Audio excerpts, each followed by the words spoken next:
హరే కృష్ణ. ఈరోజు వాస్తు శాస్త్రం గురించి చెప్తాను.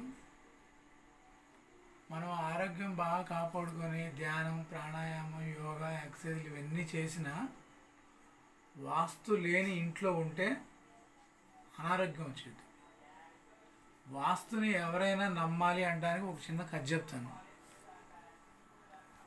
ఆంజనేయ స్వామి సీతాదేవి కోసం లంకానగరం వెళ్ళినప్పుడు ఆయన ఫస్ట్ ఆ లంకానగరం మొత్తం చూసి వాస్తు అంతా కరెక్ట్గా ఉంది, ఫస్ట్ వాస్తు ఇంత కరెక్ట్గా ఉంటే ఈయన్ని మనం ఎదుర్కోలేము, జయించలేమని చెప్పి, రాముడు వచ్చినా కూడా జయించకపోతే మళ్ళీ ఇబ్బంది అవుతుందని చెప్పి ఆంజనేయ స్వామి చాలా తెలివైనడు అనమాట.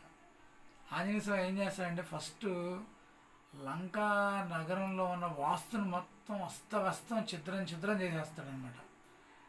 ఇక్కడ ఉండాల్సింది అక్కడ, అక్కడ ఉండాల్సింది ఇక్కడ, ఎలా పడితే అలా మొత్తం ఎత్తుగా ఉన్నాయని పడగొట్టేయడం, అలా అస్తవ్యస్తం చేసిన తర్వాత రాముడు వచ్చి రావణాసుని జయించగలుగుతాడు.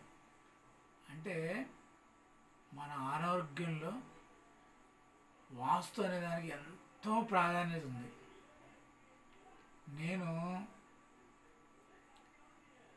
ఒక 10 సంవత్సరాల క్రితం తిరుమల కొండకు వెళ్ళినప్పుడు అక్కడ ఒక పెద్ద వాస్తు సిద్ధాంతి గారు వచ్చారు. ఆయన బెంగళూరు నుంచి వచ్చారు. ఆయన బ్రాహ్మణుడు, ఆయనకి 80 సంవత్సరాల వయసు.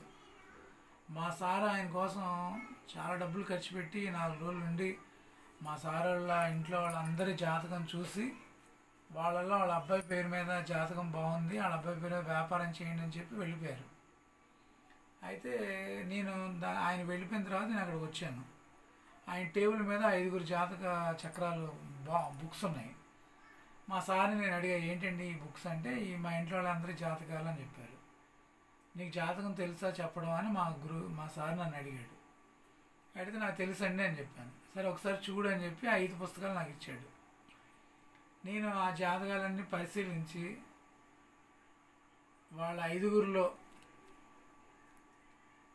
వాళ్ళ అబ్బాయి పేరు మీద పెడితే బాగుంటుందని చెప్పాను. మా సార్ గారు చాలా ఆశ్చర్యపోయారు.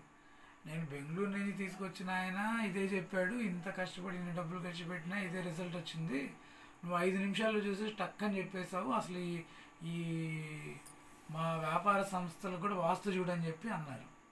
నేను ఆయనకి వాస్తు అయిన చూసి ఎన్నో సరిదిద్దిన తర్వాత ఆయన ప్రతిరోజు 80,000 వ్యాపారం ఉండేది. నేను వాస్తు సరిదిద్దిన తర్వాత ప్రతిరోజు 3 లక్షల వ్యాపారం జరిగింది ఆయనకి. సో ఆయన నన్ను చాలా బాగా చూసుకొని నన్ను సత్కరించాడు. మీలో కూడా ఎవరికైనా వాస్తు ప్రాబ్లమ్స్ ఉంటే నన్ను కాంటాక్ట్ అవ్వండి. వాస్తు అనేది చాలా ఇంపార్టెంట్. శాస్త్రాన్ని ఎవడైతే అనుసరించకుండా ఉంటాడో వాడు అధోగతి పాలవుతాడని శ్రీకృష్ణుడు భగవద్గీతలో కూడా చెప్పాడు. శాస్త్రాన్ని అనుసరించాలంటే వాస్తుని ఫాలో అవ్వాల్సిందే. హరే కృష్ణ.